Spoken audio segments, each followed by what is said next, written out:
하나님의 베푸시는 은혜가 여러분들의 삶 가운데 늘 가득하시기를 축원합니다.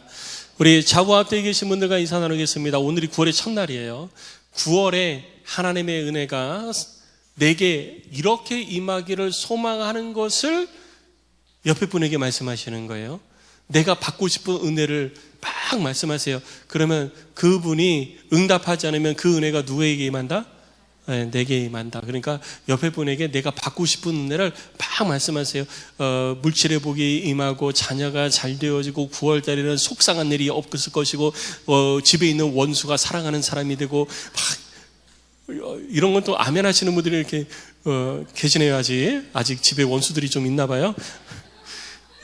하고 싶은 이렇게 내가 받고 싶은 복을 막 빌어주세요. 자, 옆에 계신 분 인사 나누겠습니다. 할렐루야, 축복합니다. 축복합니다. 축복의 인사드립니다.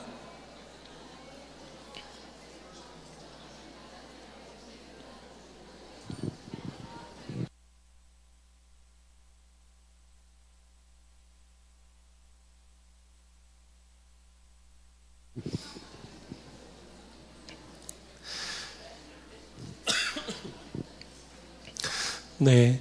아침, 저녁으로 지금 이제 선선해진 것 같아요. 약간 싸늘한 기운이 밤에 자다 보면은 살짝 느껴지는 것 같습니다. 이럴 때 건강 조심하셔야 돼요. 이럴 때 많이 감기 걸리는 경우가 있고 어르신들 특히 우리 조심하시기 바랍니다. 그리고 요즘 또 폐렴이 그렇게 유행이라고 합니다. 바이러스성 폐렴이 막 퍼져나가고 있고 이게 감기하고 폐렴하고 지금 원래도 구분이 잘 안 됐지만 이게 더 구분이 잘 안 된다고 그래요. 또 거기다 코로나까지 같이 겹쳐가지고 병원에서도 이걸 명확하게 이렇게 진단을 내리지 못하는 경우가 있다고 그래요. 그래서 감기인 줄 알고 했더니 약 먹고 지내다 보니까 안 나서 큰 병원 가봤더니 폐렴이더라. 코로나인 줄 알고 열심히 코로나 약 먹고 나중에 보니까 그것이 그냥 폐렴이었더라. 폐렴인 줄 알고 또 독한 약 먹고 또 막 그랬더니 그냥 감기 몸살이었더라. 이런 경우가 종종 발생하는 것 같습니다. 여러분, 그래서 항상 건강에 유의하시고 우리가 우리의 육체를 잘 관리하는 것도 하나님의 일을 이루어가는 거예요. 하나님이 우리를 아직 불러가지 않으신 것은 이 땅에서 하실 일이 있는 거거든요. 그런데 내가 육체 관리를 제대로 안 해서 내 마음대로 내 육체를 그냥 정말 우리 흔히 하는 얘기로 막 굴리다가 육체에 문제가 생겼다? 그러면요, 하나님의 이 계획하심이 어그러지는 거예요. 그래서 우리들의 육체의 관리도 우리들이 잘 하셔야 됩니다. 그래서 체력이 곧 영력이다라는 말이 있는 거예요. 체력이 좋아야 기도도 하고요. 체력이 좋아야 설교에도 집중하고 말씀도 읽을 수 있는 겁니다. 체력이 약하면 아무것도 되지 않는 거예요. 그러니까 여러분 체력 관리를 잘 하시고 오늘서부터 사도행전 강의를 시작을 합니다. 사도행전 그러면 이제 많은 이야기를 합니다. 사도행전은 별칭이 있을 수 있죠. 사도행전을 어떻게 이해하세요? 라고 물어보면 많은 분들이 이렇게 얘기합니다. 성령행전입니다. 라고 말씀하시죠. 아마 여기 계신 분들도 성령행전입니다. 그렇게 말씀하시는 분들이 많이 계실 거예요. 성령께서 행하시는 일들이 막 기록되어져 있으니까 성령행전입니다. 근데 저는 여기에 동의하지 않아요. 동의하지 않습니다. 왜냐하면 성령께서 행하신 일이 사도행전에만 기록되어진 것이 아니거든요. 그러면 성령께서 언제 행하셨는데요? 여러분, 하나님이 천지를 창조하실 때부터 성령께서 함께 하셨어요. 성령께서 하나님의 천지 창조를 하시는 그 순간부터 함께 역사하시고 사람을 하나님의 형상에 따라 사람을 지으시고 그 속에 하나님의 생기를 불어넣으실 때에도 하나님의 성령이 함께 하셨던 거예요. 그리고 모세를 부르실 때도 함께 하시고 구약에 보면 수많은 일들을 하나님의 영에 이끌려서 많은 선지자들이 이루었던 것을 우리는 볼 수가 있습니다. 그래서 우리는 사도행전을 성령행전이라 단언하기에는 저는 동의를 하지 않아요. 저뿐만 아니라 다른 많은 성경학자들도 사도행전인 것 성령행전이다 여기에는 좀 물음표를 가집니다. 제가 그분들의 의견을 따라가는지 그분들이 제 의견을 따라오는지는 모르겠지만 어쨌든 사도행전은 성령행전이라 라고 얘기하기에는 다른 성경에도 이 성경의 창세기부터 요한계시록까지 전부가 다 성령의 역사가 기록된 거기 때문에 사도행전만 성령행전이라 하기에는 좀 어려움이 있다, 이렇게 저는 여겨집니다. 그렇다면 사도행전이 어떤 책이냐라고 얘기할 때 그러면 그냥 말 그대로 사도행전 아닙니까? 사도들이 행했던 일들을 기록한 사도의 행전을 그냥 사도행전이라고 우리가 그냥 이해할 수 있지 않습니까? 라고 할 수 있어요. 저는 거기에 동의를 합니다. 동의를 하는데 20% 정도만 동의를 해요. 사도들이 행했던 일들을 기록한 것이 사도행전이 맞습니다. 그런데 아무 의미 없이 사도들이 한 일들을 그냥 기록한 것은 아니라는 것이죠. 사도들을 통해서 하나님께서 하시고자 했던 일들이 사도행전에 기록되어져 있습니다. 하나님의 일이 사도들을 통해서 되어진 것이 사도행전에 기록되어져 있는 거예요. 그러니까 사도들이 행한 일들을 그냥 쭉 기록한 게 아니라 하나님이 행하시는 일을 사도들이 순종해서 행한 것이 기록된 것이 사도행전이다. 그래서 그럼 사도행전을 통해서 하나님이 하신 일은 뭐냐? 딱 한마디로 얘기하면요, 사도행전을 통해서 하나님이 하신 일은 복음의 전파입니다. 복음의 전파와 복음 전파를 통해서 교회가 태동되어지고 성장하고 부흥되어진 그 일들을 기록한 것이 바로 사도행전인 것이죠. 이 일을 위해서 하나님께서 사도들을 부르신 거예요. 그리고 그 사도들을 사용하신 것입니다. 그러니까 사도행전의 주체는 사도가 아니라 하나님인 거예요. 하나님이 하나님의 뜻, 곧 복음 전파를 이루는 그 역사를 기록한 것이 바로 사도행전이라는 겁니다.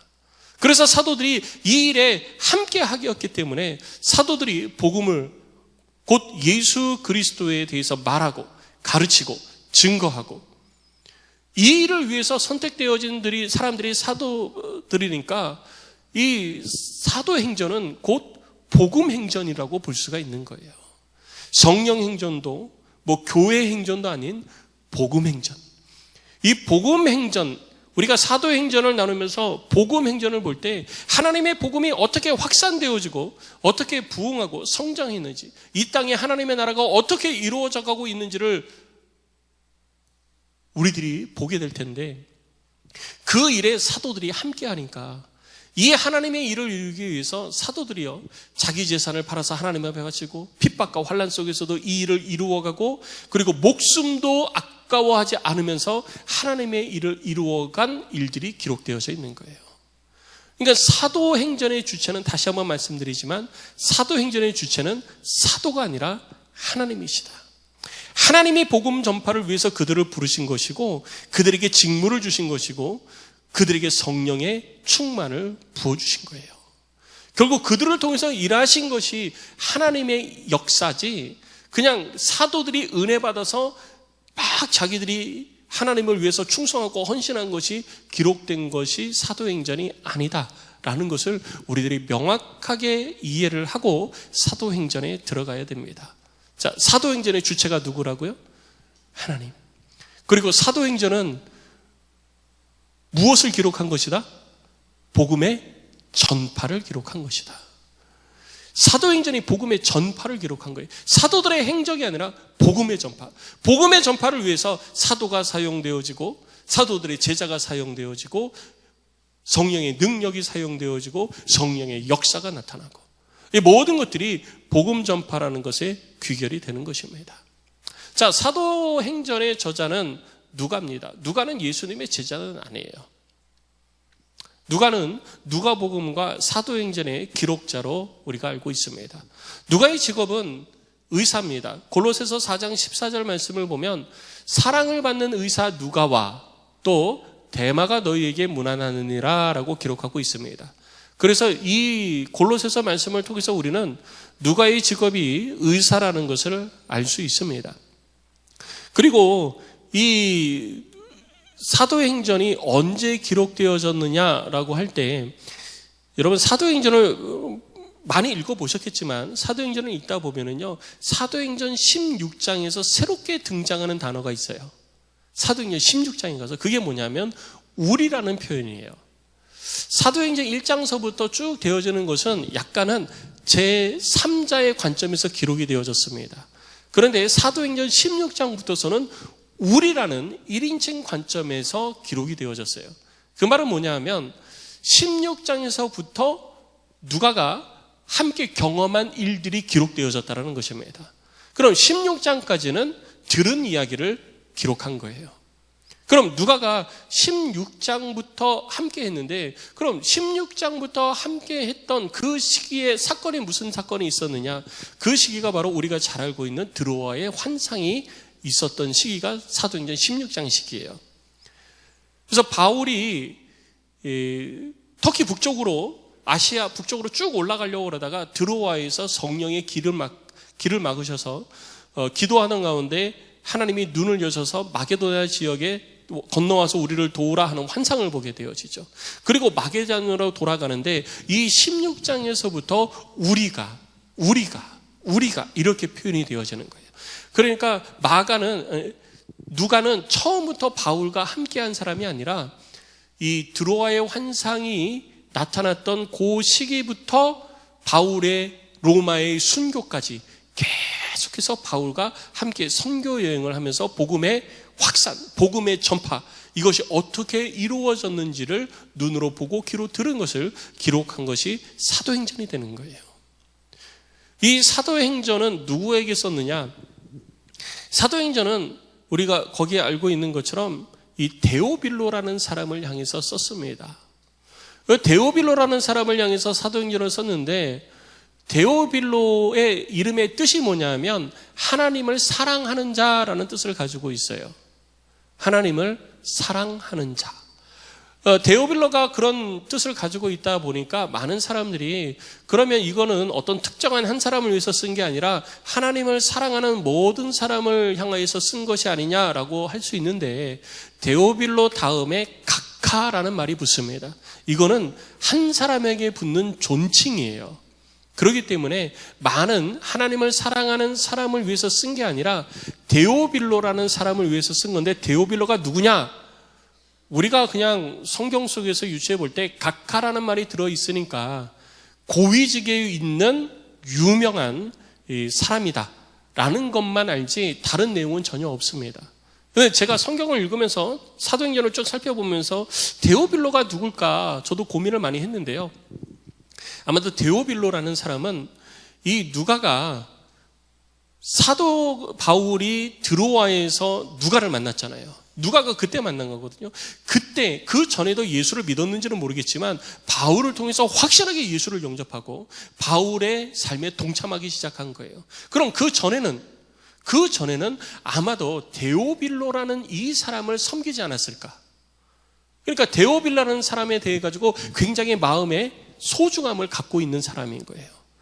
누가의 마음에 데오빌로가 굉장히 소중한 사람이에요. 그래서 데오빌로에게 먼저 쓴 글, 오늘 1절에 나오죠. 먼저 쓴 글. 그게 뭐냐면 누가복음.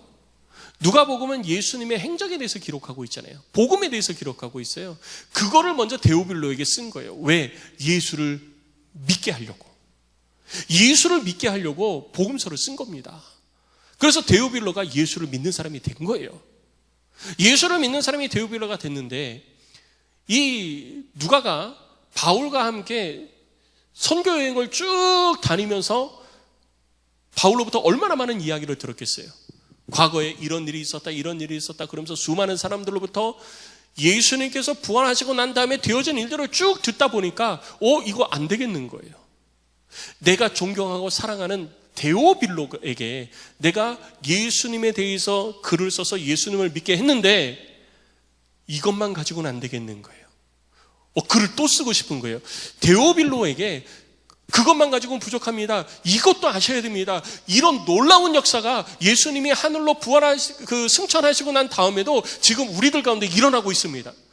그리스도인으로서 예수를 믿고 구원받은 하나님의 사람으로서 이 땅에서 삶을 살아갈 때 단순히 예수를 믿고 천국 소망 가운데 삶을 살아가는 그 사람이 되어졌다고 해서 모든 것이 다 완벽한 것은 아닙니다. 이 일을 경험해야 됩니다. 이 놀라운 일을 경험해야 됩니다. 이 마음을 가지고 사도행전을 썼을 것 같아요. 안 그러면 누가가 굳이 데오빌로에게 사도행전을 쓸 이유가 없는 거거든요. 마음 가운데 데오빌로에게 꼭 이야기를 해주고 싶은 거예요. 이 이야기를 안 하고는 못 견디겠는 거죠. 그래서 사도행전을 쓴 거예요. 자, 사도행전을 우리가 조금씩 한번 살펴보도록 하겠습니다. 자, 사도행전을 우리들이 살펴볼 때 오늘 1절 말씀을 보면 이렇게 얘기합니다. 데오빌로에 내가 먼저 쓴 글에서 무릇 예수께서 행하시며 가르치기를 시작하신부터, 그러니까 먼저 쓴 글, 곧 누가복음이 있는데 누가복음에 무엇이 기록되어져 있느냐? 예수께서 행하시며 가르치기를 시작하신부터 그가 택하신 사도들에게 성령으로 명하시고 승천하시는 날까지 이를 다 기록한 거예요. 승천하시는 날까지. 그러니까 승천하시는 날까지니까 부활하고 난 이후의 사건들도 기록을 했다는 것이죠. 그래서 여러분 누가복음을 보면요, 예수님께서 부활하시고 난 다음에 제자들과 함께 했던 일들이 같이 기록되어져 있는 거예요. 마태복음에는 우리가 지난번까지 마태복음 강의를 했는데 마태복음 28장까지 쭉 보면요, 예수님께서 부활하시고 이 땅에서 40일을 머무셨는데 40일 동안 머무시면서 했던 일들에 대해서는 아주 간략하게 기록되어져 있습니다. 그런데 누가복음에는요, 그 일들이 조금 더 상세하게 기록이 되어져 있는 거예요. 예수님께서 부활하시고 난 다음에 이런 일이 있었습니다. 그리고 예수님께서 하늘로 올라가셨습니다 라고 썼다라는 것이죠. 40일 동안 말씀하신 것에 대해서 기록했는데 부활하시고 승천하시는 날까지 기록한 내용이 어떤 것이냐? 3절에 보니까 이렇게 이야기를 하고 있습니다. 그가 고난받으신 후에 또한 그들에게 확실한 많은 증거로 친히 살아계심을 나타내사 40일 동안 그들에게 보이시며 뭘 말씀했다고요? 하나님 나라의 일을 말씀하신 거예요. 그 이전에는 예수님께서 앞으로 하나님의 나라가 이렇게 임할 것이다, 하나님의 나라를 사모해야 된다, 너희들이 알고 있는 하나님의 나라는 하나님의 뜻과 하나님의 뜻에서 벗어난 하나님의 나라다. 그래서 하나님의 나라의 본질적인 부분에 대해서 예수님께서 산상 설교를 통해 가지고 계속 말씀해 주셨잖아요. 그러니까 하나님의 나라에 대한 개념을 다시 바로 세워 주셨어요. 그리고 나서 부활하시고 난 다음에 40일 동안 있으시면서도 뭐에 대해서 말씀하셨냐? 하나님의 나라의 일에 대해서 말씀하신 거예요. 그러니까 예수님의 초점은 항상 하나님의 나라에 맞춰져 있어요. 그럼 우리도 뭐에 초점이 맞춰져 있어야 돼요? 하나님의 나라에 초점이 맞춰져 있어야 돼요. 그런데 우리는 뭐에 초점이 맞춰 있어요? 내 통장 잔고에 초점이 맞춰져 있죠. 내 아들의, 내 딸의 그 미래에 초점이 맞춰져 있어요. 그게 문제인 거예요. 그게. 예수님은 이 땅에 부활하시고 나서 40일 동안 하나님의 나라에만 초점이 맞춰져 계셨는데 우리는 자꾸 엉뚱한 것에 초점이 맞춰져 삶을 살았던 것입니다. 그리고 많은 부활의 증거들을 예수님이 나타내 보여주셨어요. 에마오로 내려가는 제자들을 만나서 예수님께서 하나님의 말씀을 다시 해석해 주시고 설교해 주셨고요. 또 바다에서 물고기를 잡는 이 베드로와 다른 제자들을 만나시고 밥을 해 먹이시면서 또 하나님의 일을 말씀해 주셨습니다. 이와 같은 일들을 통해서 주님이 우리에게 말씀하시는 건 뭐냐면요, 하나님의 나라를 위해서 살라는 거예요. 그래서 마태복음 6장 33절 말씀에서도 너희는 먼저 그의 나라와 그의 의를 구하라. 그리하면 이 모든 것을 너희에게 더하시리라. 하나님의 나라가 항상 우선이 되어지는 삶을 살 때 우리는 하나님이 베풀어 주시는 삶의 완전함을 경험하게 되는 것입니다. 성도 여러분, 여러분들의 삶 속에 하나님이 항상 우선되어지는 삶이 되시기를 주의 이름으로 축복합니다.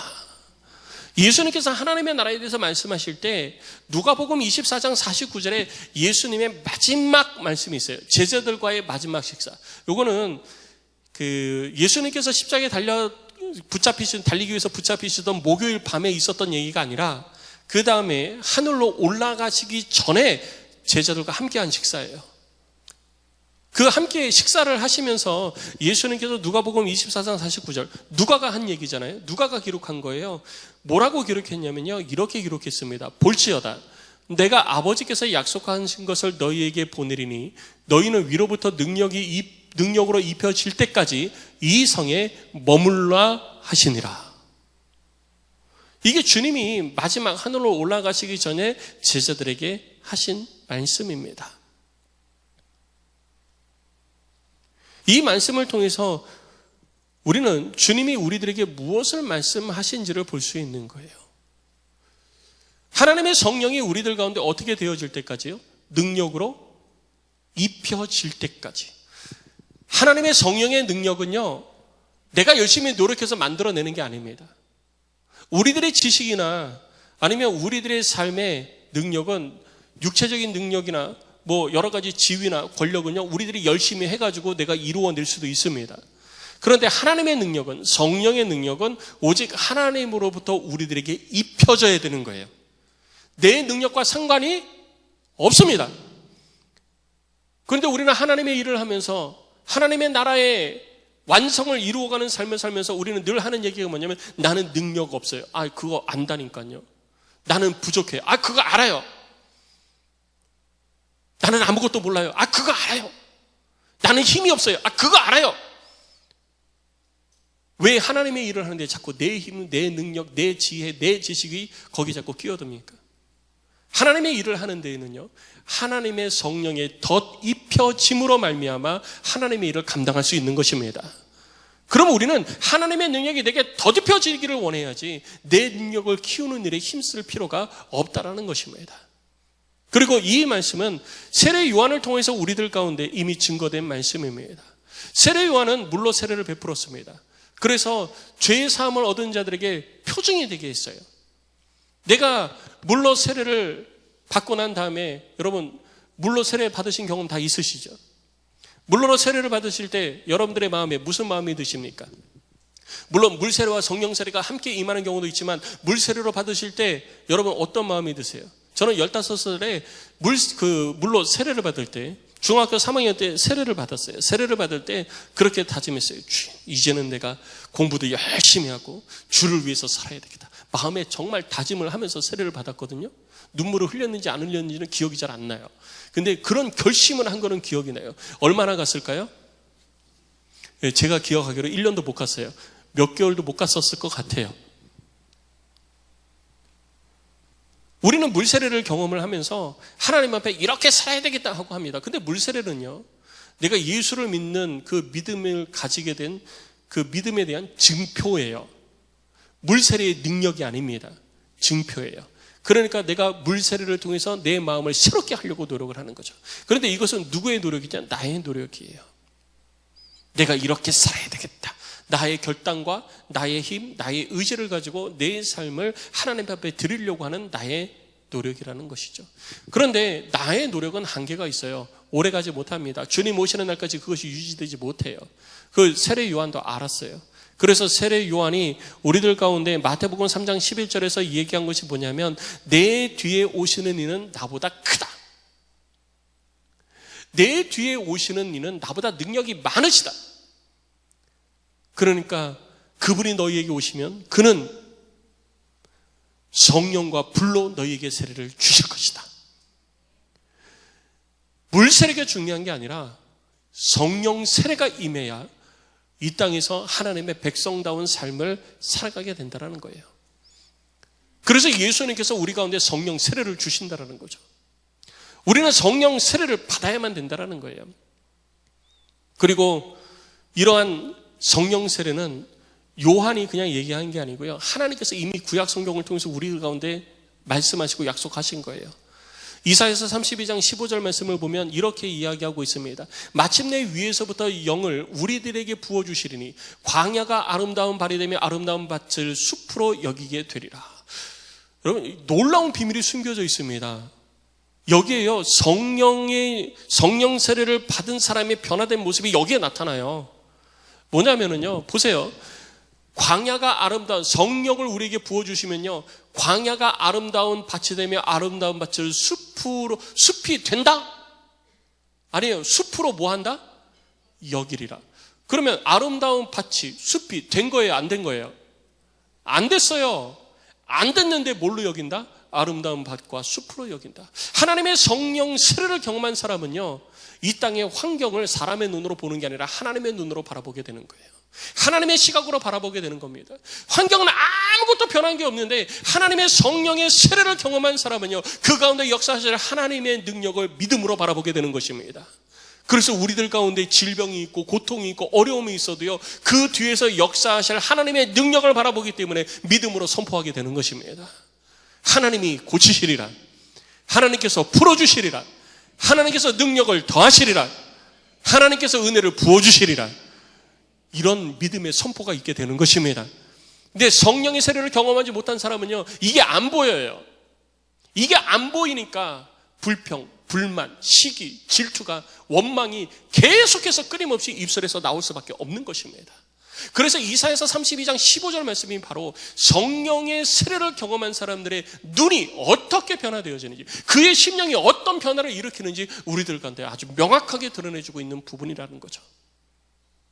성령 세례를 통해서 이러한 시각이 여러분들에게도 나타나시기를 주의 이름으로 축원합니다. 하나님의 성령의 세례를 경험한 사람은요, 하나님의 시각으로 세상을 바라보는 거예요. 내 눈에 보이는 것으로 판단하고 결정하지 않는 것입니다. 그리고 에스겔서 39장 29절 말씀에는 내가 다시는 내 얼굴을 그들에게 가리지 아니하리니 이는 내가 내 영을 이스라엘 족속에게 쏟았음이라, 주 여호와의 말씀이니라. 하나님이 하나님의 영을 우리들 가운데 부어주신다고 말씀하십니다.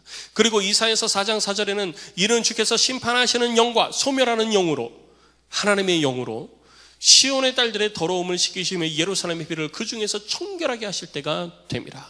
우리들의 모든 죄를 정결하게 하는 것은요, 성령의 불이 우리를 정결케 하는 거예요. 그래서 성령 세례를 받고 성령의 불의 은혜를 경험한 사람은요, 그 모든 죄사함의 은혜를 아주 분명하게 느끼고 경험하게 되는 것입니다. 그래서 성결한 삶을 살아가게 되는 거예요. 이 땅에서 우리가 성결한 삶을 살아간다는 것은 하나님 앞에 거룩한 삶을 살아간다는 거잖아요. 물세례 받아서 여러분 거룩한 삶을 살고 계십니까? 물세례가 받아서 물세례의 경험을 통해서 여러분들의 삶 속에 죄와 상관없는 삶을 지금 살아가고 계십니까? 물세례가 그런 능력이 전혀 없다는 것이 아니라 물세례를 통해서 우리들의 마음 가운데에 내가 이제는 이렇게 살면 안 되겠구나, 내가 제대로 살아야 되겠구나, 하나님 앞에 범죄하지 말아야 되겠구나, 그런 마음은 먹지만 역시 우리들의 의지라는 거예요. 하나님이 나를 구원하셨다는 예수를 믿는 믿음에 대한 증표일 뿐이지 거기엔 능력이 나타나는 게 아니에요. 그럼 능력은 어디에서 오느냐? 성령을 통해서 하나님의 능력이 우리 가운데 부어지는 것입니다. 우리들 가운데 더듬혀지는 거예요. 그래서 우리는 성령의 세례를 경험하는 자가 돼야 되는 것입니다. 그래서 누가 이거를 알았느냐? 누가가 한 거예요. 자, 누가 이걸 알았다고요? 누가. 그러니까 사도행전을 읽다가 누가 그러면요, 누가가 그러면 되는 거예요. 네. 그냥 때려 맞춰도 맞는 겁니다. 이건 누가가 이걸 아니까요, 그 다음부터 결될 수 없는 거예요. 이 사실을 누구에게 알리고 싶어요? 데오빌로에게. 예수 그리스도를 믿는 믿음으로 말미암아 구원받아서 하나님의 나라에 대한 소망을 가지고 삶을 살아가는 데오빌로에게 이 사실을 알리고 싶은 거예요. 견디질 못한 거예요. 그래서 내가 예수를 믿는 믿음을 가지고 내 삶 속에 막 퍼즐을 맞춰갑니다. 이럴 땐 이렇게 살아야지, 이럴 땐 이렇게 살아야지, 하나님의 말씀을 따라 살아야지, 퍼즐을 막 맞춰가는데요, 막 퍼즐을 맞춰가는데 이게 퍼즐이 끝이 안 나요. 왜? 아주 중요한 퍼즐 한 조각이 아직 안 맞춰졌어요. 이 퍼즐이 딱 꽂혀져야 그 삶이 그리스도인으로서 온전한 삶이 되는 거예요. 그런데 이 퍼즐이 지금 안 맞춰지고 있었던 거죠. 그런데 이 마지막 퍼즐이 뭐냐? 바로 성령 세례라는 것입니다. 성령 세례라는, 이 성령 세례가 우리들 가운데 임하고 경험되어져야 그리스도인의 삶의 마지막 퍼즐이 딱 맞춰지는 거예요. 아무리 좋은 퍼즐을 가지고 있어도요, 퍼즐의 한쪽이 귀퉁이가 딱 빠져 있으면 그 퍼즐은 완성된 퍼즐이라고 할 수가 없습니다. 그 퍼즐이 꽂혀져야 돼요. 그 퍼즐이 제자리에 딱 꽂혀져야 그 모든 것들이 완성이 되는 것입니다. 그래서 사도행전 2장 1절로 6절에 우리들이 아는 것처럼 성령 세례가 그들 가운데 임했던 것입니다. 예수 그리스도를 믿는 믿음을 가지고 내가 그리스도인답게 살아야지, 나 잘 살아야지, 열심히 살아야지, 이거 가지고 안 돼요. 부족해요. 그래서 기록한 사도행전, 그 사도행전의 첫 머리에 오늘 누가가 데오빌로에게 들려주고 싶은 말이 있는 거예요. 그 말이 뭐냐면 4절 5절입니다. 4절 말씀에 사도와 함께 모이사, 예수님께서 하늘로 올라가시기 전 누가복음의 마지막에 사도들과 함께 모이셨잖아요. 사도들과 함께 모이셔서 그들에게 분부하셨어요. 여러분, 그들에게 분부하셨다는 말, 이 말은 뭐냐면 예수님께서 십자가에서 죽으시고 부활하심으로 예수님의 왕적 권위가 다 회복됐잖아요.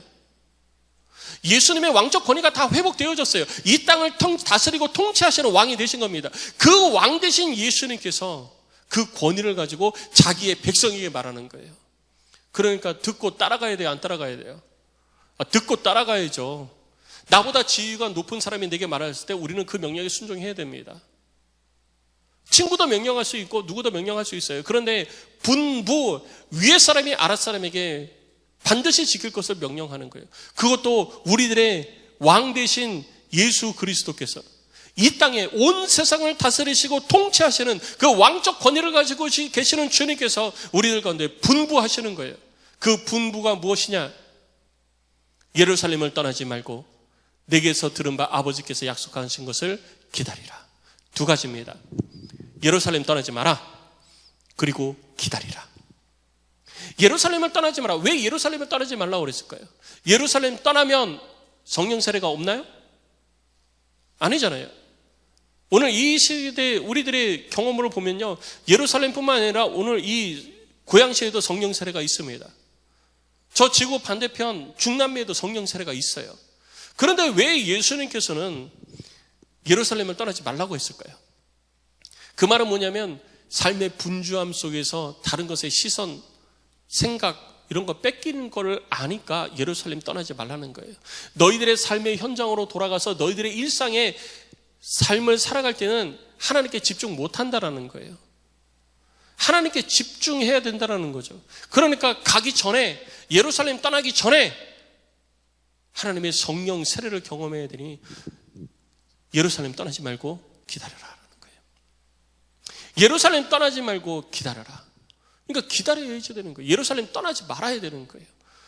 다른 것에 시선 뺏기면 안 된다는 거예요. 우리들의 삶은 신앙이에요. 기도할 때 제가 가끔 말씀드리잖아요. 기도할 때 우리들의 시선을 빼앗는 것들이 있으면요, 다 막아야지 돼요. 다 막아야지 돼요. 그래서 제가 묵상 훈련이나 이렇게 성경 공부 이렇게 할 때, 기도 훈련하고 경건생활 훈련할 때 제가 부탁드리는 말씀이 있잖아요. 골방에 들어가서 기도해라. 여러분, 골방에 들어가서 기도해야만 하나님이 받으시는 게 아니에요. 골방에 들어가면 다른 소리들이 다 차단되니까 그런 거예요. 오로지 하나님께만 집중할 수 있으니까 그러는 거예요. 기도 좀 하려고 그러면 엄마 밥 줘. 기도 좀 하려고 그러면 엄마 뭐 어디 있어. 기도 좀 하려고 그러면 엄마. 기도하려면 여보. 기도가 안 돼요. 그러면서 우리는 그죠. 기도만 하려고 그러면 이 항해거리는 거 사탄이지. 저 사탄들이 막. 그게 아니라 내가 기도할 환경을 만들어야죠. 내가 기도할 환경을. 그래서 제가 부탁하라고 그랬잖아요. 남편에게, 아이들에게. 엄마 지금부터 딱 30분만 부르지 마라. 찾지 마라. 엄마 기도할 거야. 아이들한테 부탁하라고요. 그 환경을 내가 만들어야죠. 그런 환경 아무것도 안 만들고서 짜증낸다고 해서 그런 환경이 되어지는 게 아니고 기도가 되어지는 게 아니에요. 그러면 아이들한테 부탁하고 남편한테 부탁하고 아내한테 부탁해서 나 찾지 말아달라. 그리고 휴대폰도 꺼버리고 그리고 방으로 들어가는 거예요. 문 닫아버리는 거죠. 문 잠가버리는 거예요. 그리고 기도에 전념하는 겁니다. 왜 성전에 와서 기도할 때 기도가 잘 되는지 아세요? 그래서 잘 되는 거예요. 성전에 와서 기도하면은요, 기도의 방해 요소들이 다 제해지잖아요. 기도에 집중할 수 있는 환경이 되어져 있잖아요. 그래서 성전에 올라와서 기도할 때 기도가 잘 되는 거예요. 그래서 성전으로 올라오라는 겁니다. 그런데 우리는 그러죠. 코로나 때 너무 익숙해가지고 집에서 기도해도 난 기도할 수 있어요. 집에서 예배드려도 예배 드릴 수 있어요. 집에서 예배 드린다고, 집에서 기도한다고 그래서 여러분 기도 얼마나 많이 하고 계세요? 안 되잖아요. 코로나가 우리들의 신앙의 이 기준을 다 망쳐놨어요. 성전으로 올라와야 됩니다. 기도의 환경이 되어져 있는 대로 와야 돼요. 그리고 엎드려 기도해야 되는 거예요. 기다리라는 거죠. 기다리는 거예요. 예루살렘 떠나지 말아야 돼요. 그리고 기다려야 돼요. 언제까지 기다리냐? 오늘 본문의 말씀을 보니까 이렇게 얘기합니다. 아버지의 약속하신 것을 기다리라 그랬는데 5절을 보니까 요한은 물로 세례를 베풀었으나 너희는 몇 날이 못되어 성령으로 세례를 받으리라.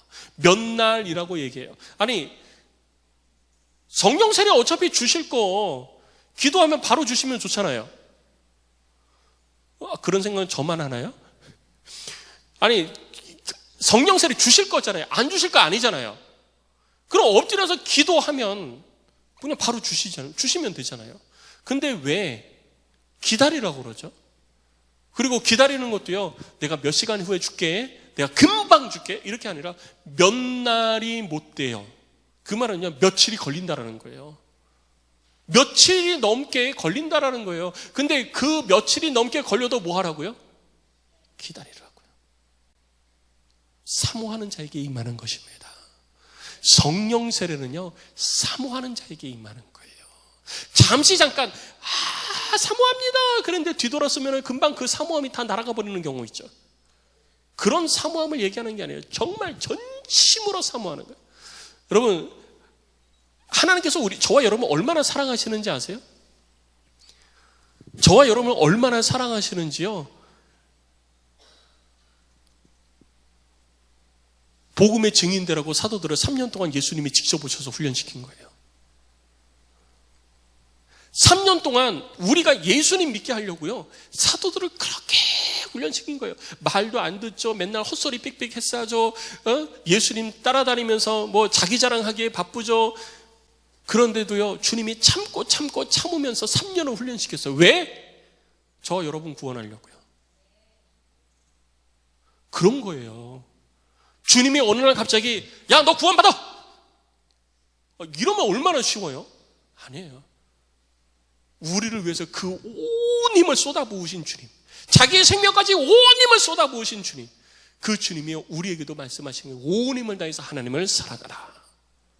이미 구약의 신명기에 말씀하셨잖아요. 너는 너의 온 힘을 다해 하나님을 사랑하라. 우리의 온 힘을 다한 하나님의 사랑, 그것이 하나님의 성령의 세례를 기다리는 마음이 되어야 되는 거예요. 하나님의 약속을 붙들고 하나님의 말씀을 기다리는 그 기다림이 되어야 되는 거예요. 그때 하나님의 성령의 세례가 우리들 가운데 임하는 것입니다. 우리들의 신앙생활의 마지막 퍼즐이 채워지는 거예요. 여러분, 아직 비어있는 마지막 퍼즐 채우십시다. 우리들의 삶 속에 나 예수 믿고 구원받았어 라고 하는 그 만족감 속에서 삶을 살아가지만 여전히 죄악 가운데 삶을 살고 이리 넘어지고 저리 넘어지고 그러면서 하나님의 뜻대로 삶을 살아가겠다고 마음은 먹었지만 그 마음 먹은 대로 되지 않아서 혼자서 낭망하고 절망하고 나는 안 되나 봐, 나는 힘든가 봐, 나는 왜 이러지? 그런 이 자존감이 막, 신앙의 자존감이 막 떨어지는 그런 상황 속에 있는 여러분, 우리 마지막 퍼즐 채우십시다. 마지막 퍼즐, 주께서 우리들 가운데 말씀하신 그 마지막 퍼즐, 오늘 누가를 통해서 사도행전의 시작과 함께 우리들 가운데 들려주기를 원하시는 그 마지막 퍼즐, 성령 세례. 이 누가가 데오빌로를 향해서 이 마지막 퍼즐이 뭔지 압니까? 이 마지막 퍼즐은 바로 성령 세례예요. 성령 세례. 성령 세례의 마지막 퍼즐이 채워지면요, 이러한 일들이 나타납니다 라고 한 것이 사도행전이잖아요. 이 마지막 퍼즐 채워보자고요. 왜 마지막 퍼즐이 다른 사람에게만 있어야 됩니까? 내게도 마지막 퍼즐이에요. 내 삶에도 이 마지막 퍼즐이 채워지면요, 성령 세례가 우리들 가운데 임하면 하나님의 능력이 우리들 가운데 더듬혀지는 줄 믿으시기 바랍니다. 이 땅에서 하나님의 백성으로서 살고 싶다라는 그 기대가 이 땅에서 하나님의 백성으로 삶을 살아가는 자가 되는 것입니다. 성령의 역사가 나타나고 성령의 열매가 여러분들의 삶 속에 반드시 맺혀지는 놀라운 역사가 있게 될 줄로 믿습니다. 그러니 성령 세례 받읍시다. 기다립시다. 그리고 사모합시다. 9월 말에 성령 운동이 있어요. 지금부터 사모해야 돼요. 오늘 9월 1일이잖아요. 딱 맞아 떨어졌어요. 9월 1일에 사도행전 강의 딱 시작하잖아요. 첫 단추가 성령 세례 받으라는 거잖아요. 기다리라잖아요. 오늘부터 언제까지 기다리냐? 9월 30일 날 성령 운동 시작하거든요. 9월 30일까지 기다려야 돼요. 성령이 내게 임하기를. 그 기다리고 사모하다 보면요, 그 중간에라도 성령 세례가 임하는 것입니다. 이런 기다림이 있어야 돼요. 성령 운동 사모하십시오. 이 사모하는 건데 하나님의 능력이 반드시 나타나게 될 줄로 믿습니다. 우리 시간 함께 찬양하고 기도합시다. 찬양하고 기도할 때 다른 거 없어요. 주님, 내게 성령 세례 주시옵소서.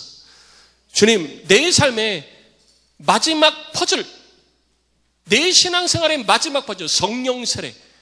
이 성령 세례로 내 신앙생활의 마지막 퍼즐이 채워지게 하시고 이 땅에서 하나님의 뜻을 이루어가는 하나님의 사람으로 살아가게 하여 주옵소서. 내가 사모합니다. 내가 기다립니다. 주여, 성령 세례가 오늘 이 시간, 이 자리 내게 임하게 하여 주시고, 오늘 이 자리 이 가운데 임하지 않는다 할지라도 몇 날이 못되어 우리들 가운데 성령 세례를 부어주시되, 하나님 9월 30일 날 성령 운동까지 내가 끊임없이 기다리고 사모합니다. 그 전에도 성령 세례를 부어주시고, 늦어도 성령 운동 기간에 하나님에게 성령 세례 부어 주옵소서. 우리 제목을 가지고 간절히 사모하는 마음으로 우리 함께 찬양하고 기도합시다.